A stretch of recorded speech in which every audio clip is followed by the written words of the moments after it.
In the tradition of Malcolm X, peace be unto you. We live in a society which claims to be based upon law and order, which has given us the right to worship freely. And even if you organize, you can file for a tax-exempt status and not pay taxes as long as you flush that money through the banking system so they can loan it out and make money on it. And of course, pay taxes, creating a revenue stream of money to the government. We live in that kind of society. And preachers can stand up in America and throw any kind of trash at you and tell you it is the truth. Tell you it is God.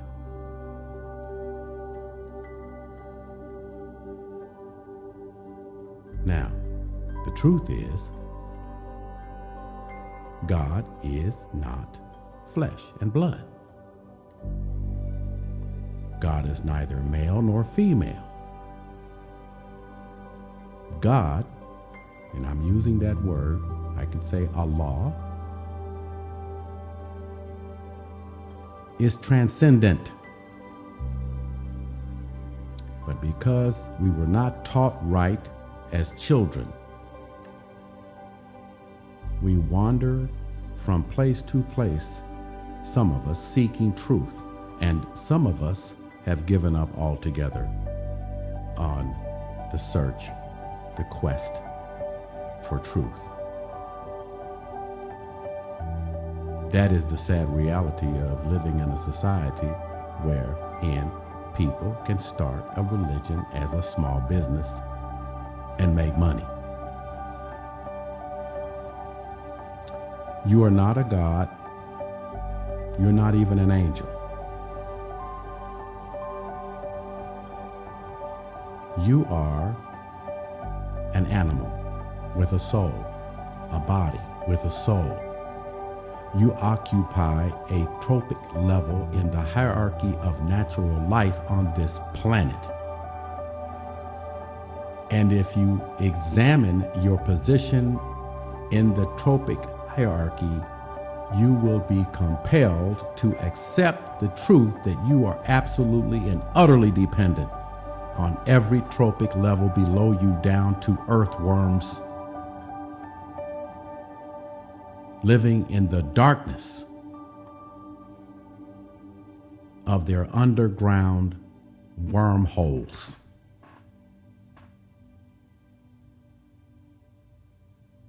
That is the truth. But you have a soul. In Arabic, a nafs. Every great seer or prophet dating back to Imhotep in Egypt has made that perfectly clear. That your journey, if it is successful, will lead you to that most luminous, beautiful light of being, which is possible in this life, even before you make your transition. But just as we occupy a tropic level in the hierarchy of natural life, and we are the most dependent of all, because we do not derive our energy directly from the sun, we must consume flesh or vegetables, some form of life, in order to survive, in order to regenerate and generate from generation to generation. We are on a tropic level in a hierarchy.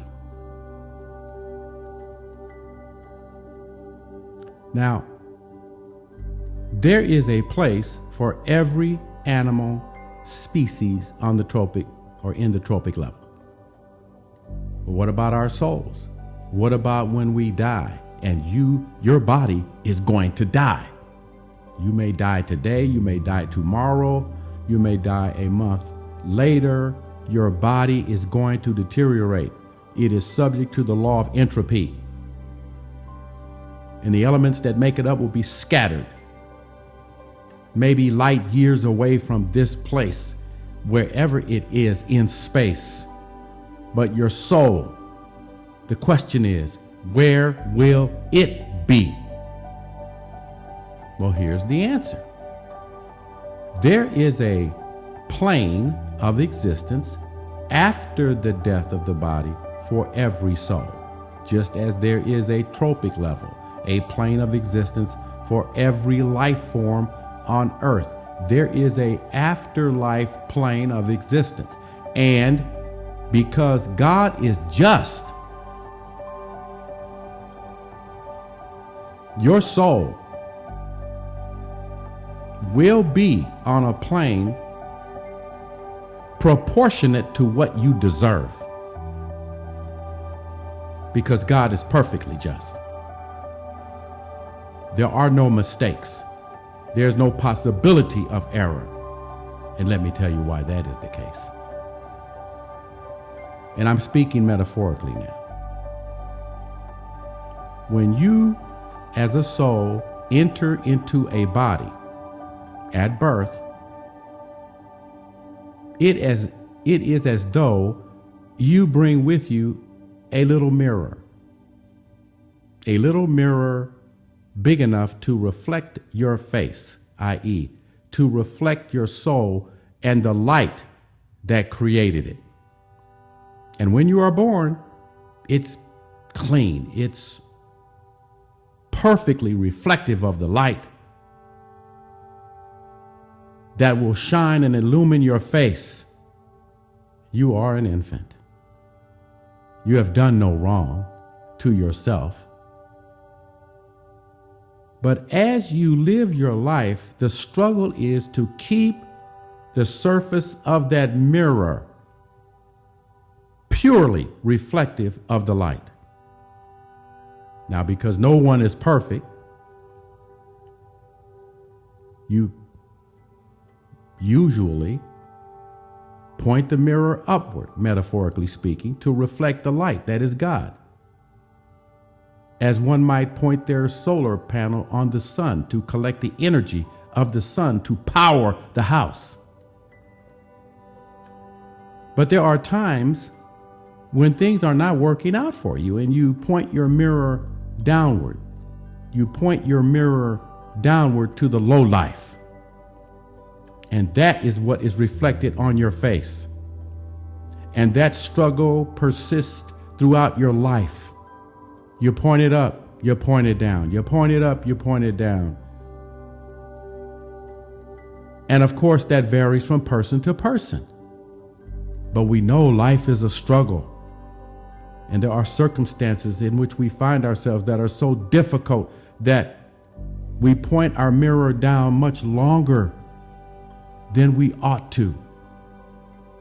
Just recently, a United States airman of the United States Air Force burned himself to death in front of the Israeli embassy, protesting our nation's support of another nation, Israel, that is committing absolute ethnic cleansing and genocide against the people of Gaza. And they're not all Muslims. It's not a Muslim Jewish thing.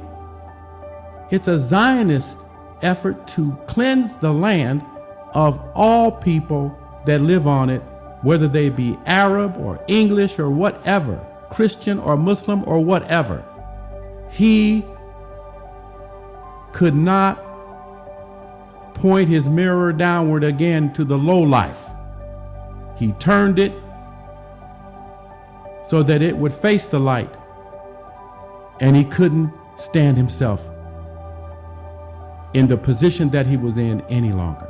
Well, that's a struggle among many, many millions of struggles that we go through in this journey, so that we find our souls on the highest possible plane of existence after this life. And it won't be material. It won't be sensual. You're not going to have pancakes with syrup. But you are going to be on a plane commensurate with what you deserve, based upon whether you pointed your little mirror downward to the low life, or whether you did everything you could to keep it pointed to reflect the light above, metaphorically speaking, of course. And more people are going to fail and find their souls in a very, very negative, unlighted plane of existence. And only God knows how long your soul will be there. There is no light there such as even you have here during the daytime. It's, in fact, like the negative of a photo. It's the obverse of color. It does not suggest vitality. And there is no way out, but you will be conscious of being there, trapped for perhaps eons of time, depending upon the gravity of your acts and omissions in this life. God is just. Never ever think the just are getting away with what they do on this earth in this life. They are not. And those who teach falsehood, those who mislead the folk by orchestrating them to worship false images like the golden calf, Baal, they're going to also be on a low life plane of existence once their soul detaches from this body.